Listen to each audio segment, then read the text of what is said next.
in the video afterwards. The talk or our event is scheduled for around 60 minutes, and I'm very happy to welcome Joshua Salas, at least to the screen. He's a professor of law at the University of Texas School of Law. He teaches and writes in the areas of election law, constitutional law, race and the law, and American politics. He has published in leading journals, including the Stanford Law Review, Vanderbilt Law Review, University of Pennsylvania Law Review, New York University Law Review, among others. And his scholarship has been recognized with various awards only in just a few recent years. And he was also elected to the American Law Institute in 2023 and is an advisor on the Institute's election litigation project, which we'd be excited to hear more about as well. He was also awarded the prestigious Berlin Prize by the American Academy in Berlin for representing the highest standards of excellence in his field. And that's when I met Joshua Salas in Berlin and invited him down to Freiburg for our Democratic Vistas talk for our 70th anniversary in the fall of 2022. His talk can still be found online on our YouTube channel. It was really insightful, level-headed, pretty dark, and thus one has to say the talk has aged pretty well. Everything that was said still very much applies, unfortunately. And when it comes to the question of the law of democracy and racial equity, that was the talk then. Joshua Salas also has practical law experience. Before entering academia, he was a law clerk to Judge Rosemary Barkett of the U.S. Court of Appeals for the 11th Circuit and a litigation associate at Jenner & Block LLP in Washington, D.C. He holds a JD and a PhD in political science from the University of Chicago, where he served as an editor of the University of Chicago Law Review, and he holds a BA in political science and African American and African studies from the University of Michigan. I'm really happy you're ready to join us. There's much to talk about. There's things happening every day. You, to the audience, please feel free to pose your questions in the chat even throughout the talk, and we'll try to get to them in the later part of this event. Welcome, Josh. It's very nice to see you again. It's wonderful to see you again.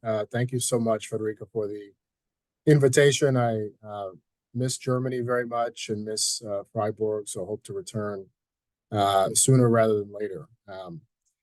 So I want to cover a few topics. I'll try to get through as much as I can in maybe 25 minutes or so. I want to leave plenty of time for audience questions. I'm happy to talk about any range of topics. There are so many things to cover. This overall, I would say, is a really extraordinary year for democracy. I was reading in the Economist recently that over 70 countries this year around the world are going to be voting in elections. So they estimate over 4 billion people will be voting just this year alone. And so they say this is the biggest year, election year in history. So it's, I think, easy for Americans to often lose sight of that, as focused as we are on our own elections. But there are major developments happening around the world, of course, whether it's populism or climate change, the wars we now have, right, in Gaza and in Ukraine, and immigration crises. I'll talk about some of that. As Federica said, I'm located here in Texas. So the stakes of all of this are enormous. And I think I would describe the overall mood in the United States as one of sort of anxiety and, you know, some fear and probably some exhaustion as well. It's really a full-time job to just keep track of just the election law related issues that are happening.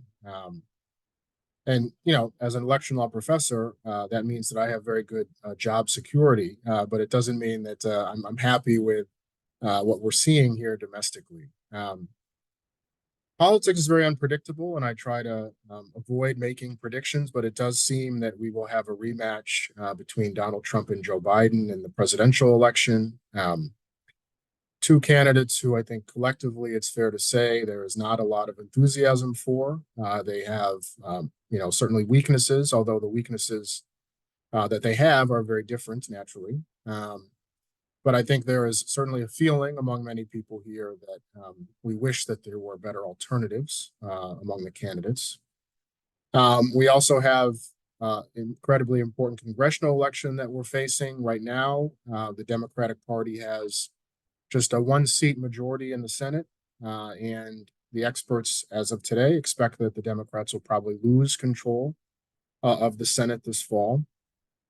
House of Representatives, the lower chamber, is also extremely close. I think the Republican Party currently has a 7 or 8 seat advantage, so very small. That's out of 435 seats. So that chamber is also a toss-up this fall. And then, of course, the Supreme Court, which typically has fairly strong, at least compared to the other branches, legitimacy. Its approval rating is at a historic low. So nearly 60% of Americans currently disapprove of the job that the court is doing, which is unfortunate, of course, because the court is at the center of some of the key issues pertaining to this election. So I'll talk about the various lawsuits that are going around, some of which are at the Supreme Court, including one that's going to be heard, the oral argument anyway, will be happening in just 2 days. So with all of this going on, I think Frederica said my talk before was dark. I think it's hard to be optimistic about the state of democracy when we look at all of this. But uncertainty is one thing. I think there's always uncertainty in a presidential election year. I think what's striking now is just how many unprecedented situations that we're facing, and we're facing all of them at once. So it's common now to see in reporting or to hear from commentators, we've never encountered this before. So I want to talk about some of the unprecedented events that we're seeing and what bearing they may have on the election. I think the natural place to start is with the various Trump cases. And honestly, we could spend the whole hour talking about various litigation involving Donald Trump. There is this looming question of whether he is even eligible for the ballot.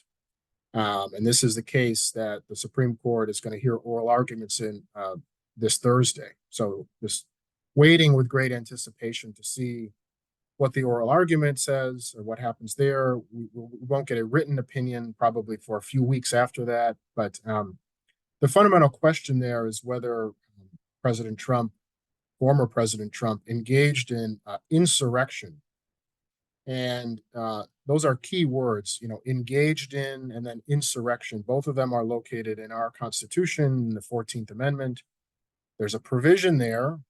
None of us were ever paying any attention to this. I mean, I've taught election law for years. There's no focus on this provision until now. It was added in the wake of our Civil War. And the idea was to prevent former Confederates from holding public office. That's why it was added. And now here we are in 2024 revisiting it with historians diving into the past and trying to figure out precisely what it prohibits and whether or not Trump's activities leading up to and then on January 6, 2021, the day that our Capitol was stormed, is that insurrection? And did he engage in it? Again, if so, he would be disqualified from being on electoral ballots. This is a very difficult legal case. There are a range of arguments that have been raised. They're each pretty difficult. But also politically, of course, this is incredibly fraught. I mean, I think it's hard to imagine our Supreme Court taking Trump off of the ballot. And part of that is because the court has 6 conservative justices on it. So I think most experts expect that Trump will remain on the ballots, but it's really difficult to see at this point what the reasoning of the decision will be. There aren't very many good arguments on Trump's side. And so obviously many of us are just waiting to see, what will result from this case. So that's the first one. There are then 4 other cases happening in different places, each of them involving criminal indictments that have been made against the president. We've never in history had criminal indictment of a United States president. we now have 91 counts that Trump is facing. So again, very difficult to know what this will result in. I'll talk very briefly about each of those cases, and they're each proceeding on their own track, and they're each proceeding on their own timetable. And so how this will all play out and how it will impact the primary election is just very unclear.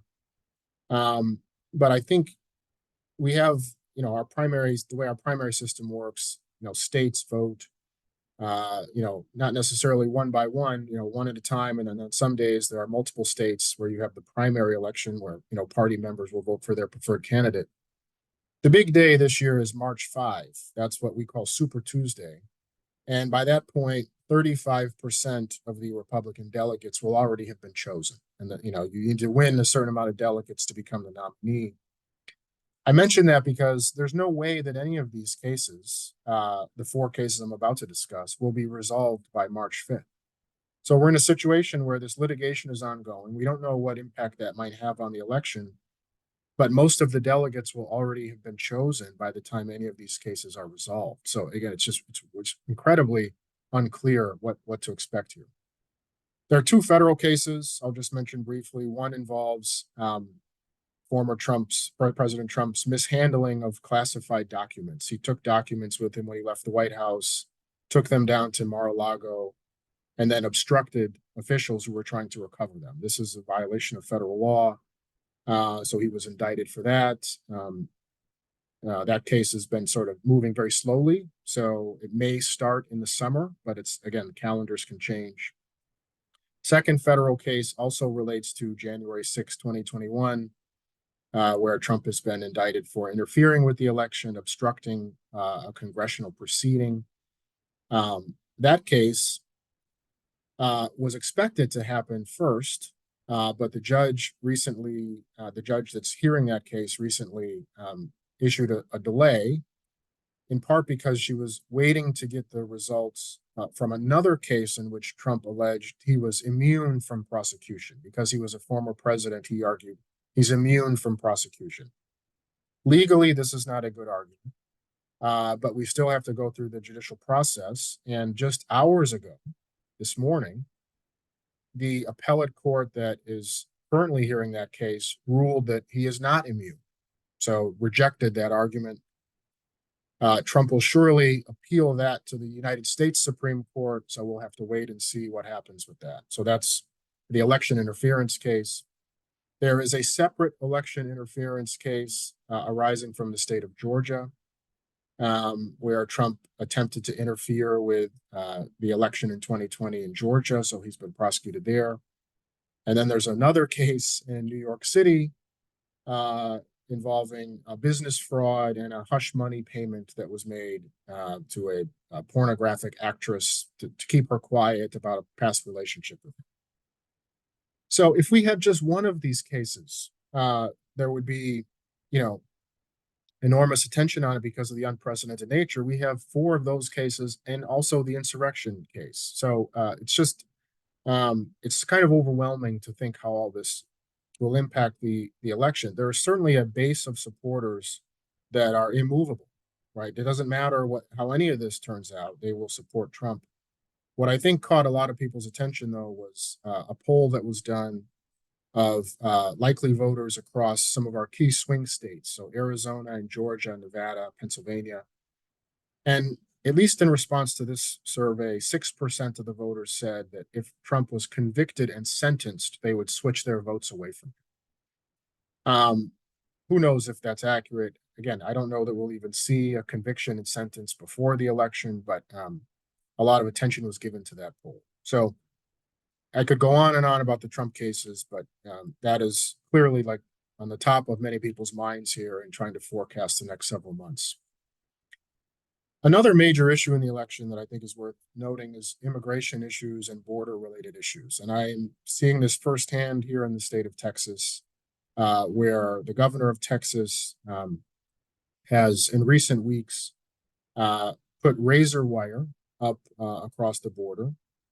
And in a striking sort of move, has instructed Texas law enforcement to prevent federal border agents from accessing the border. So it's a clear conflict between state officials and federal officials. And I would say this is an outlier move by the Texas governor, except for the fact that 12 other governors joined him on the border 2 days ago to stand there in solidarity with him. Now, this is not to minimize at all the issues on the border. There is, even President Biden said this is now a crisis situation, right? We have people coming in, obviously undocumented, but also just with no tracking of them. And the numbers are kind of mind-boggling when you actually see the amount of people coming in from the southern border. So there needs to be action on this issue. But what's troubling is one state's governor saying we're blocking federal officials from accessing the border. You know, immigration is a federal issue. It's a national issue. So this is a standoff that's currently happening, and we just have to wait and see how this plays out. There is litigation already that's been filed. But I want to mention the politics behind this as well. Legislation has been proposed, and again, this is all happening right now, to close the border. President Biden has said he's willing to close the border, which is that itself is notable for a Democratic president to say, I am willing to close the border right now, given the crisis, in exchange for additional aid to Ukraine and to Israel. This is the bargain that has been worked out. The bargain has not been accepted. The Republican members of the House have rejected it over and over again. And as of last night, they again said, we're rejecting the latest version. So this is, on one level, confusing, because Republicans for a very long time have wanted to close the border. They've gotten Biden to agree to that. The reason they are not doing it, it seems, is because Trump has said he opposes the deal. And he opposes the deal because he thinks it benefits him politically to have chaos at the border. So what that means is, of course, we have chaos at the border. And also now we are not sending aid to Ukraine or to Israel in this moment, which is a marked reversal. If you have any familiarity with the Republican Party of the Reagan years, or even the George H.W. Bush years or George W. Bush years, strong foreign policy was a key pillar of that Republican Party. So we've shifted enormously to the America First mentality. And so this is another issue that is undoubtedly going to influence this election. Voters, when asked, and this is nationally, not just in border states, point to immigration as an important aspect in their decision-making. This is, of course, true globally, right? Many nations are struggling with these questions of immigration and access and integrating people into their countries. So this is why I mentioned this near the top of my list. The third issue I wanted to touch on is sort of a strange one. It's the rise of this third party called No Labels. And they're a little mysterious. We don't have that much information on them. They are a collection of former government officials, former state governors, some Democrat, mostly Republican. And I think they rightfully say, look, people are dissatisfied with the options that we have. So what they've said is, if this does turn into a race between Joe Biden and Donald Trump, they have said they will run their own alternative consensus candidates, for president and vice president. But they haven't yet announced who those candidates will be. And at one point they said they would announce it by the end of January, but we're past that now. So we're still sort of waiting to see who these candidates will be and whether they have the prospect of siphoning off some votes from either the Republican or Democratic parties. They have a lot of money behind them, which is why I think they're worth mentioning. There are a lot of big donors in support of them. And they've already obtained access to the ballot in 37 states. And they said by the end, they will have access in all 50 states. Normally, and in the past, when we've had third party, we of course don't typically have third parties that have a big impact in the US. When we have in the past, their impact has been somewhat muted. But now with elections as as close as they are, even a minor impact by a third party could swing things, particularly in the swing states, the key states. So there's a lot of concern among many people about what impact this no labels party might have. And that's to say nothing of some other individuals who are running. Jill Stein is the presidential candidate for the Green Party. She has run in the past. She's running again.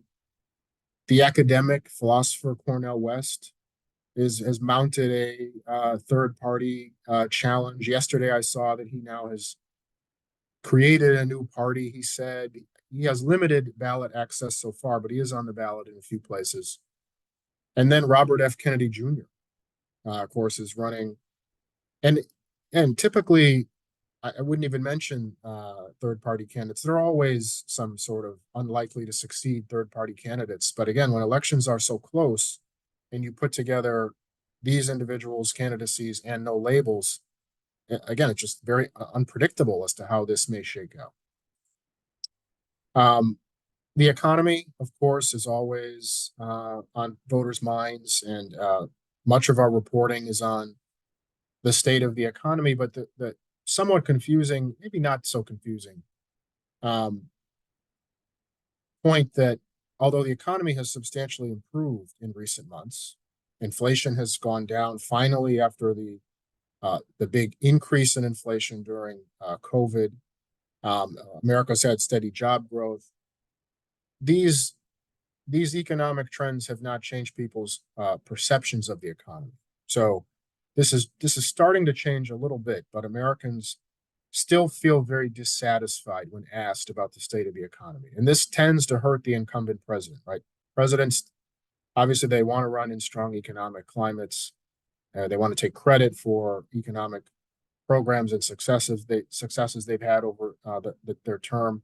And I think Joe Biden has many things that he could point to, whether the Inflation Reduction Act or efforts to combat climate change that have an economic impact, or a major federal government investment in the creation of semiconductors. All of these things are things that normally I think a president would be touting widely and loudly to make the case about their economic success. But Biden has not, as much as you would think, because people don't think the economy is in a positive place. They don't look at their own economic situation and think of it positively. Groceries are expensive, food items expensive. And so there's some disconnect between the state of the economy and how people are experiencing it. But obviously this is always an important issue in a presidential election. And I would note that on the point of what's unprecedented, Joe Biden was the first president to stand with strikers in American history. He joined the picket line when the United Auto Workers were on strike a few months ago. That was the first time, again, a president had done that. And so that's not a coincidence. He needs the support of the remaining unions in the Midwest and states like Wisconsin and Michigan. And so that is clearly, explains the reason to do that, but also I think speaks more broadly to his awareness that shoring up this economic message is important. I would have to mention abortion as well, right? This looms very large in American politics. It is always a contested issue. It is extraordinarily contested right now. Roe versus Wade, our constitutional, the case that protected our constitutional right to abortion, was overruled by the Supreme Court in 2022.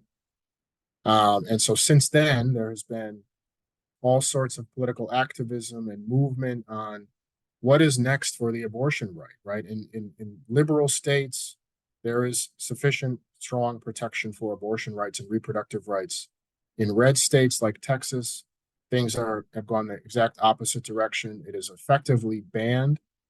And not only that, but there are criminal laws that have been imposed to criminalize those who help anyone seeking an abortion, or to criminalize, to punish criminally doctors who perform abortions in all but the most limited of circumstances, right? Unless they are certain that a woman's life is on the line, they're prohibited from performing an abortion in many states. This has created an immensely complicated and chaotic situation, and there are horrific personal stories about young girls, for instance, being forced to leave the state and travel, and it's a chilling effect. You can imagine doctors are very unsure about how to proceed and whatnot. But what's interesting politically, and you can be sure that the Democratic Party will be highlighting all of this in the coming months to try to make their case. Since the Roe versus Wade decision was overturned, Democrats have done quite well in elections running on this issue. They have said, there have been the midterm elections we had in 2022. There have been these special elections that come up where maybe a candidate retires or dies and has to be replaced. So these one-off elections. And in every instance where Democrats have highlighted these reproductive rights issues, they've overperformed. And so that's why I said you can be sure that this will be a big part of the messaging this fall. And because the elections are so close, we spend a lot of time focusing on different demographic groups and how they vote. And oftentimes you hear about suburban women. This is a key voting population in the United States, so-called suburban women. And the messaging appeals to them, even women who are pro-life, who are, inclined to oppose abortion for moral or other reasons, still see problems with the punitive nature of this criminalization of reproductive rights. So even among, again, populations that the Republicans in the past have been able to rely on, I think there's uncertainty about what's happening on that front. So expect to hear much more about abortion. And then there are many other issues that I could highlight. I would just throw out a few here. Obviously, social media and the sort of threatening climate that prevails on social media is worrying. The usual unreliable news and the media silos that people live in. I think this is, it's a somewhat old problem at this point, but it doesn't mean it's any less significant. We're not living in a state of shared facts. The same event gets covered entirely differently depending on which media you're consuming. And that obviously impacts people's judgments and their voting patterns. As an election law person, I worry about cybersecurity issues and hacking of our voting machines and such. People don't realize that there was Russian hacking of some of our electoral machinery. It did not wind up having any effect. It was caught. Department of Homeland Security, identified it. But the fact that that is even possible raises concerns, right? And it particularly raises concerns because any indication of, interference turns into its own media story, and it turns into paranoia and conspiracy theorizing about an election having been stolen. So I worry about that. I worry about increasing threats to election workers. We have very much a volunteer-based system, or people who, they only work on elections periodically. These are good citizens who are just trying to engage in public service. And there's been an exodus of those people because they have received threats and intimidation. That's problematic for all sorts of reasons. And for one, they're being replaced with some bad actors, in some cases with an agenda. And that's not who you want overseeing elections. But also what you lose is the knowledge that comes over time, right? The institutional knowledge that can build up when you have people who've worked on elections in the past and are there again. So that concerns me. And then finally, I would say, the acceptance of the results, right? You worry about what is a key feature of democratic governance, which is the peaceful transition of power and the acceptance of the results. And I think after what we saw in 2021, that also has to be a concern depending on what happens this fall. So that's a quick snapshot of I think the major issues that will be at play this fall. I'm happy to talk about any aspects of any of these issues, or of course, any other related issues that people might want to hear about.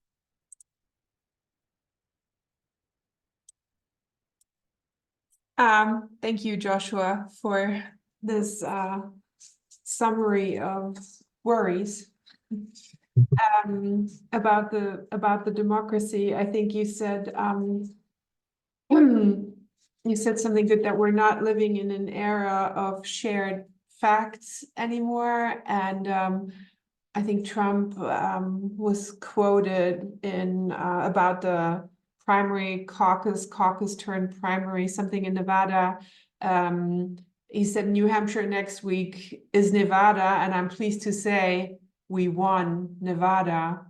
So I feel like sometimes isn't it not even about sharing facts anymore or facts, it's about just proclaiming.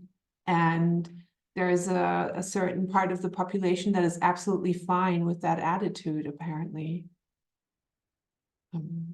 I think that's right. Yeah, I like the notion, as you put it, of proclaiming facts. That's certainly Trump's move.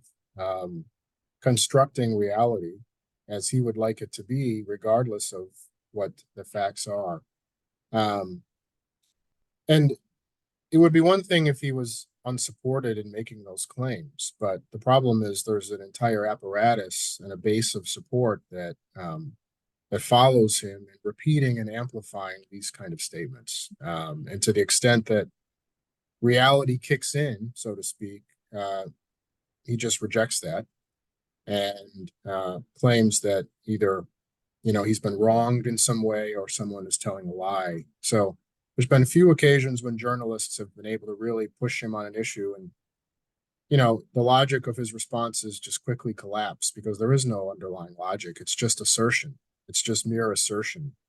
So I think you're right in saying that it's, proclamation and not any sort of meaningful assessment. Yeah. I mean, you talked about all the court cases and about the high season of the primaries coming up, and they basically coincide, especially in March, with one court trial on March 4th and then Super Tuesday on March 5th. So is the campaign trail taking place in the courtroom now, and is basically in a way saving Donald Trump a lot of money by getting all the attention through the court cases. And how do you feel as a professor of law about that situation? Yeah, I don't even know how to really sum up the abnormality of this election. Obviously, conventionally, and I should say I'm no fan of the status quo. I mean, I think the primary system and the caucus system and the electoral college, I mean, I have objections to many aspects of that. We've just never seen anything where a candidate is basically fundraising. So in court and using those opportunities as free media in a way to further rally support. We've just never seen anything like that. I mean, barely showing up on the so-called campaign trail, running to the cameras at all these court dates and using that as a way to campaign. And also, by the way, thus far, not agreeing to engage in any presidential debates. Right. This is a novelty, right? Last year, the Republican National Committee, I think, said, we're not going to participate in any debates anymore because we feel that they're unfair. And so there's an absence of sort of accountability to the voting public because there's no, there are rallies, right? But that's not the same as going in front of an impartial audience and having to defend yourself. Now, I would also say, though, that Joe Biden is not doing an enormous amount of campaigning either. There are not many press conferences. He has been out in public this week, but before that, he was not very visible either. So we're in this very strange circumstance where we have two candidates, neither of whom, and maybe this relates to their age, which is something I didn't mention, but neither of whom is sort of working the trail, pounding the pavement, as you might say, in a traditional sense. We may not get any debates, but there are also two candidates that we're already intimately familiar with. So this is a little bit of a novelty too, in that this is almost like two incumbents running against each other in a sense. You know, neither one of these candidates is an unknown quantity or an upstart. It's just a sort of repeat performance, and that is why I think there's a feeling of exhaustion among so many people. We wish we were not in this situation. I and maybe it's tiresome to talk about Kamala Harris, but there's always the question from the German audience, why isn't she more prominent? And whenever an American expert is asked, it's like, oh, no, it's not Kamala Harris. It's just not working. No, it's not working. And it's very hard to explain to the German public why this younger woman with a very different background is not working as a good running mate. I mean, something to say about that? Yeah, I think, well, I will say she's trying to refurbish her image. In the past couple weeks, she has been she's been outspoken. She was in South Carolina recently, trying to rally Black voter support for Biden. I think there are a number of things to say. On paper, she is, I think, very appealing, and she has all the attributes that you mentioned. She's had some awkward campaigning moments. This is true when she was running for the presidency, but then also in her role as vice president.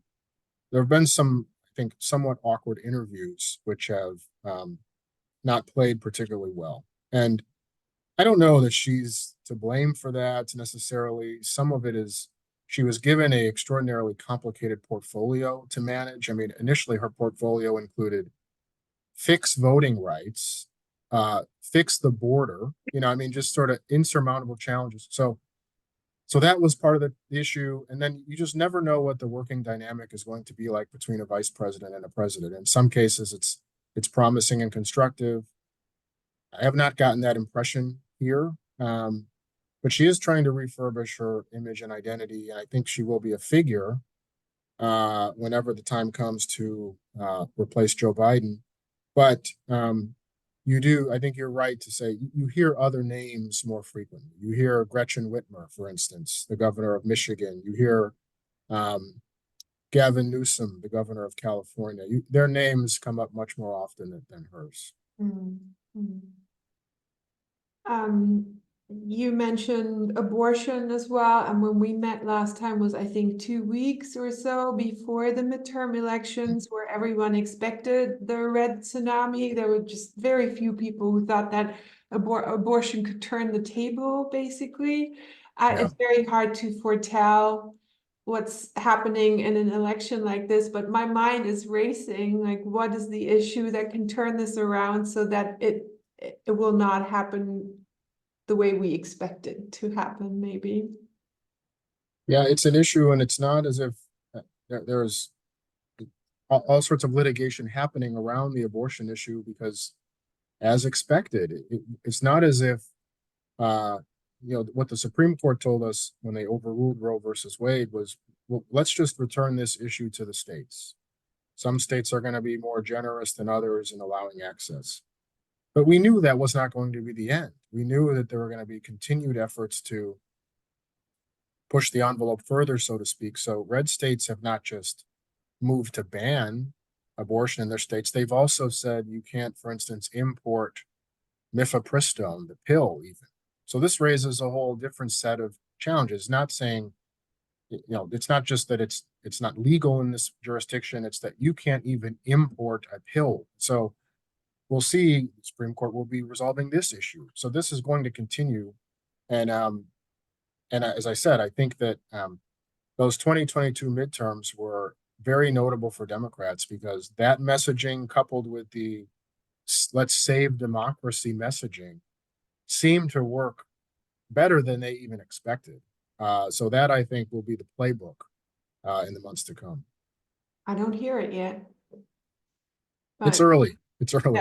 Yeah. I think I want to ask one more constitutional, maybe philosophical question before we take the questions from the audience as well, because I feel like there are two things happening at the same time. There's a new awareness or growing understanding maybe of the shortcomings of the democratic structure of the US as well, like the racial background, also the racist background of the electoral college, how all of that works.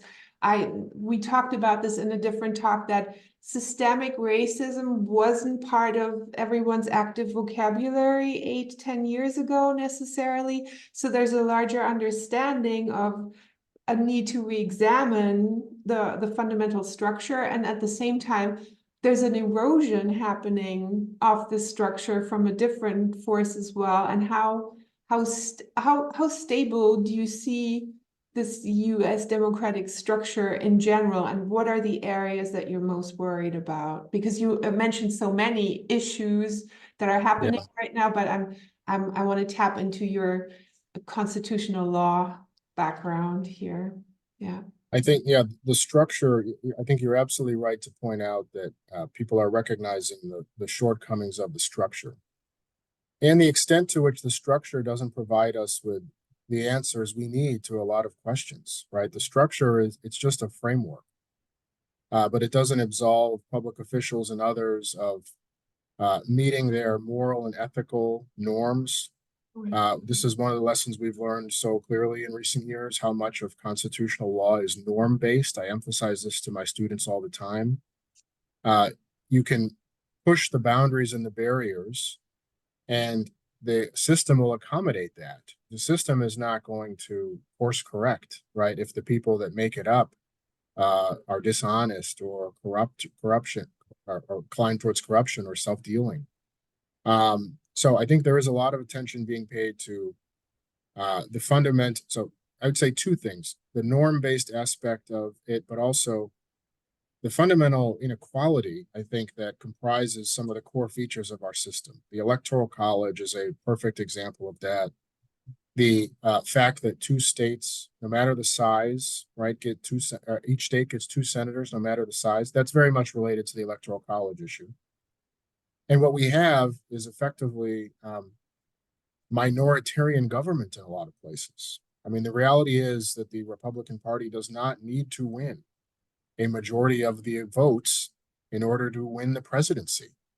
And we've seen, I think they've won one popular vote in the past 8 presidential elections. That was George W. Bush in 2004, got a majority of votes. That is extraordinary.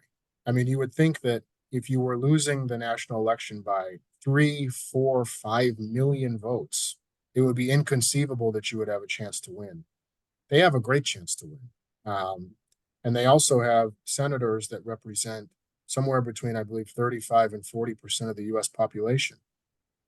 So they have overrepresentation in the Senate, overrepresentation in the Electoral College. Problem constitutionally is you can't change these things without a constitutional amendment, and that's a non-starter politically. So I think many of us in this space constantly are thinking about ways to, in account of what we know can't be done politically, how can we sort of mitigate the damage? And one way to do that is to, at least one way that I think makes sense, is at least try to increase participation. There are still, large swaths of our populace do not participate in politics. Even in high turnout presidential elections, the rates are around 65%. And so there are enormous, tens of millions of people who are disengaged, and studies show that many of them are low income.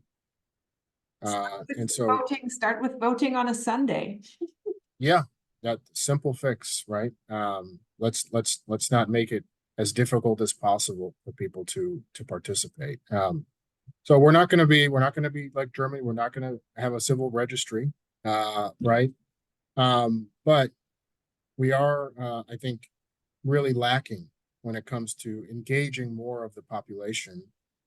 And I say that as not knowing how, I don't know how people would vote. I mean, something else I should mention is that I think we are experiencing somewhat of a political realignment in this country right now. The demographic makeup of the parties is changing a lot.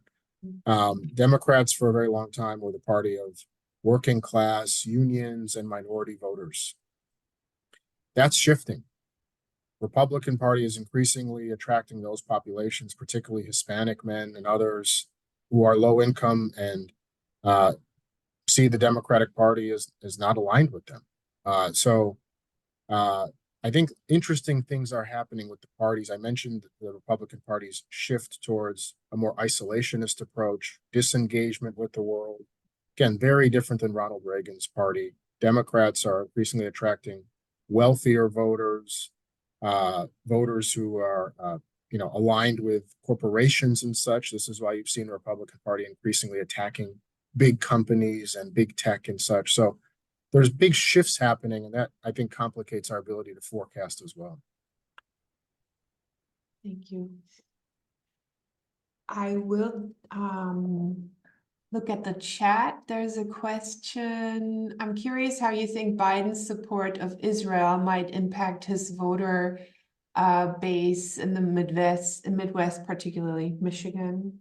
Yeah, it's a great question, and I think he has reason to be concerned. And I say that for a couple of reasons. One, well, the main reason is because, particularly in and around Detroit, outside of Detroit is Dearborn, Michigan. And Dearborn, Michigan is the largest population of Arab Americans, I believe, outside of in the United States. This population is furious with the president about his continued support for Israel. And is in their view failure to call what is happening in Gaza a genocide. And so they have already said they will not be supporting Biden in this election. Now, I don't know if that means they will be supporting Trump, but the fact is not turning out is electorally significant potentially.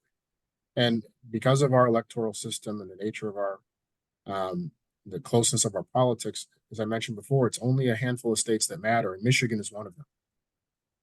So I think Michigan is, again, I don't think it's a coincidence Biden was there standing on the strike, on the picket line with the UAW workers, right? This is a key state. It's an incredibly important state.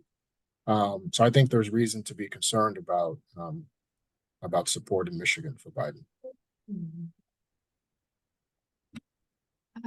Someone asked about Kamala Harris, but we touched on that. And then the question, the Democrats seem to be set on choosing Biden as their presidential candidate, despite the criticism he faces. Why do you think they chose him again instead of choosing a new candidate? Yeah, I think it's very hard to tell or convince an incumbent president to step down. I mean, there are historical examples of that, but those instances involve presidents who have themselves decided that I don't think my odds are good. So, for instance, Lyndon Johnson decided not to run for re-election in 1968. The primary elections were already underway. There was a strong anti-war movement that opposed his continued support for Vietnam, lying to the American public about our involvement in Vietnam.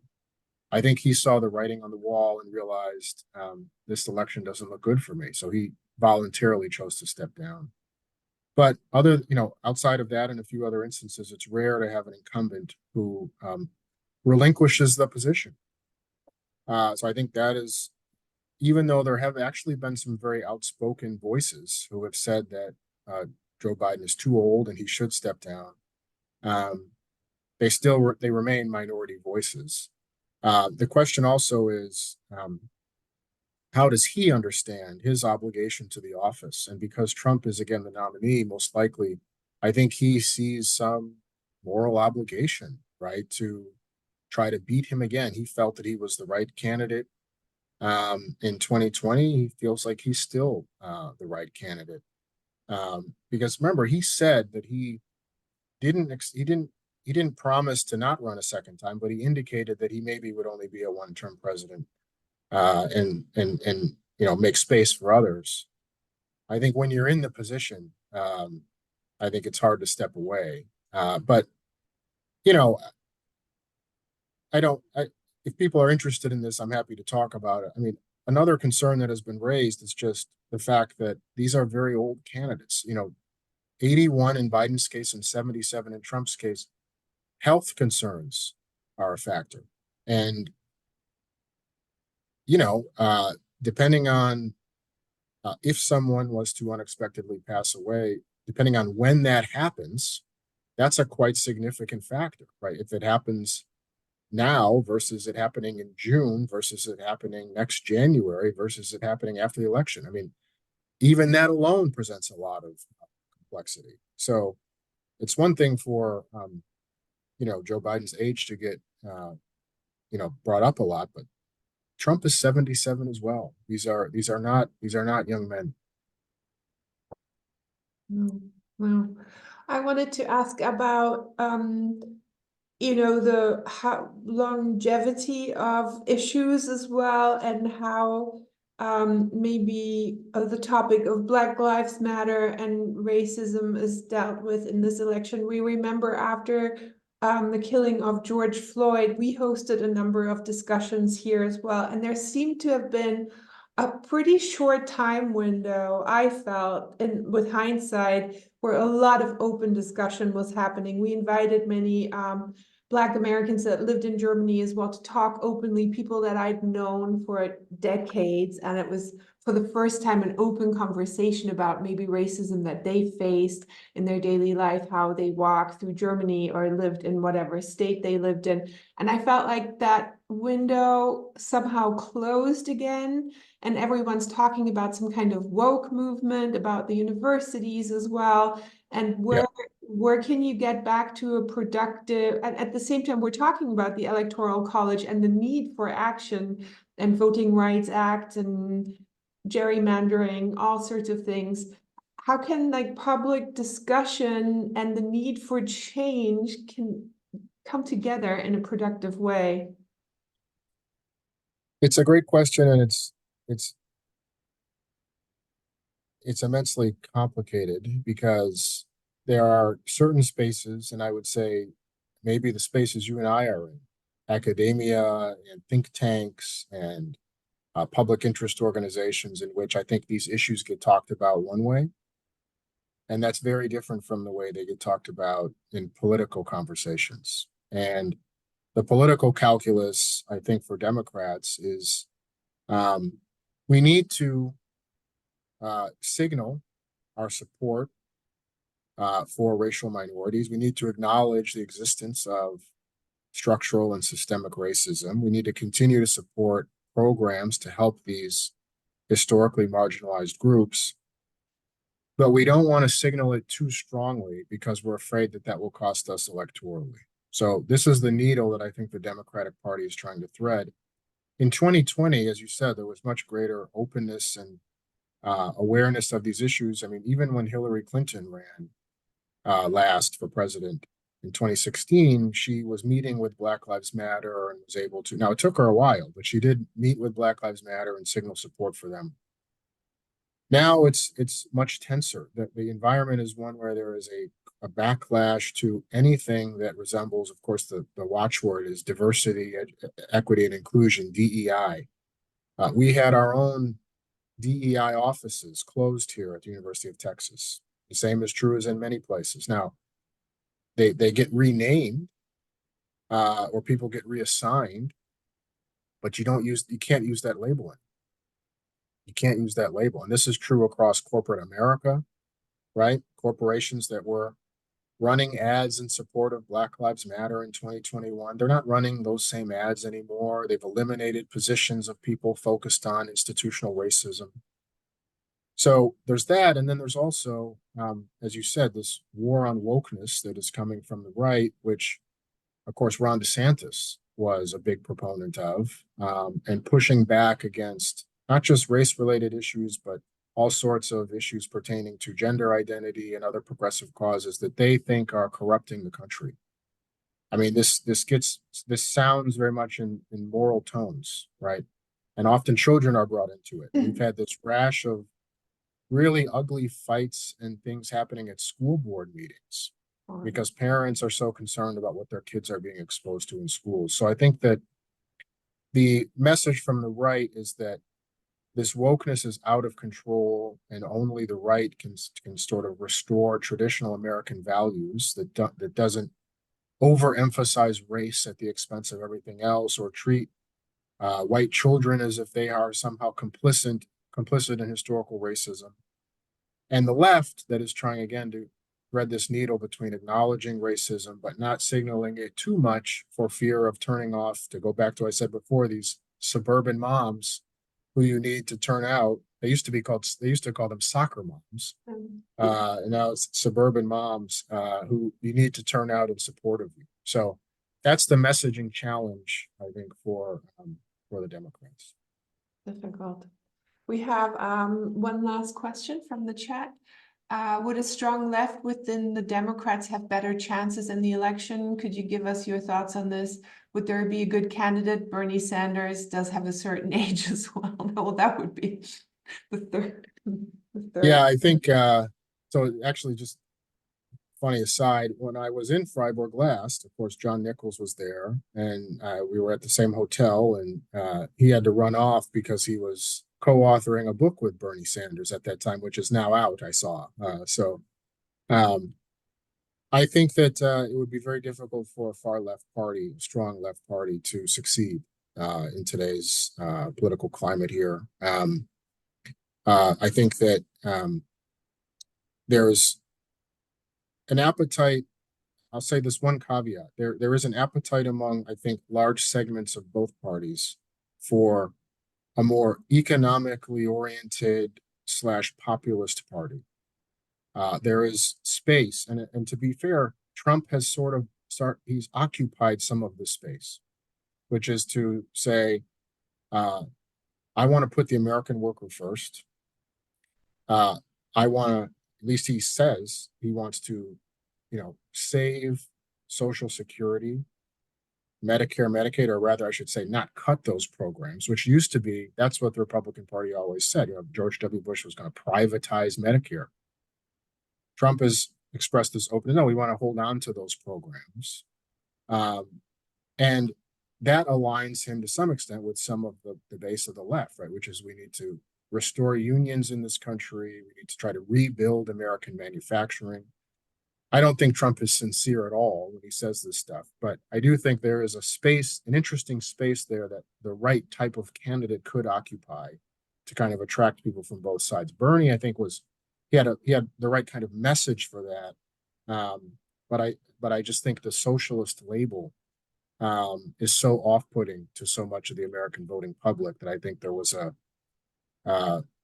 a branding issue. And I've seen some left commentators say about Bernie, there was an inflexibility to try to work with others that might have hurt him as well. At the end of the day, you have to demonstrate some capacity to try to see legislation through and stuff. And he was pretty rigid, in his approach. But he obviously performed quite well, which again signals an appetite among large segments of the public for something different than what we have.